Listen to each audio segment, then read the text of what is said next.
Anayekubalika katika watu wanaozungumza kwenye media, mtu mwenye ushawishi mkubwa, mtu anayekubalika na mashabiki wengi kuliko influencer yote, mimi Uchebe Yanga.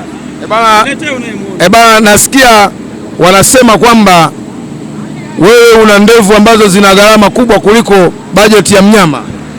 Hizi gharama za ndevu zangu umeichukua, thamani yake ukiichukua klabu ya Makolo ITDAF. Nasikia ni wewe na Chobodo. Sikiliza, yani mimi sasa hivi nikianza mimi kwa kitu chenye thamani kuliko klabu ya Makolo anafuata Chobodo. Uchebe, Mbeya City hao hapo mlangoni. Mbeya City walikuwa mwiba sana kwa Dar es Salaam Africans. Mechi ya awali, mechi ambayo Dar es Salaam Africans almanusura apoteze, lakini akatoka na alama moja.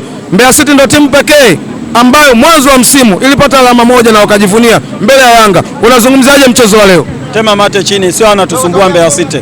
Mbeya City amekuja Dar es Salaam hapa, tumempiga mara ngapi? Tumempiga mara ngapi? Kutoa sare ndo aanze kusumbua? Sare ni kitu cha kawaida kwenye mchezo, na bahati nzuri tukuta sisi pateni hazijakaa sawa. Sasa leo anakuja kutueleza ile sare alipataje pale Mbeya. Umenielewa? Mbeya City ni supu kwetu. Mbeya City ni supu kwetu. Uchebe, ujeuri huo unaotoa wapi kusema Mbeya City ni supu kwenu? Kosi bora ndio kinachonipa jeuri. Mimi na wachezaji ambao naweza nikaleta timu yote Afrika hii haiwezi kufua dafu. Hapo unatuambia Mbeya City. Mbeya City leo naweza nikasema kwenye supu Mbeya City leo limau. Uchebe, mlikuwa na kikosi kibovu, maana yake mlikuwa na kikosi kibovu pale Mbeya? Hatujai miliki kikosi kibovu. Hamjai miliki kikosi kibovu. Toka dunia imeanza, Yanga hajai miliki kikosi kibovu.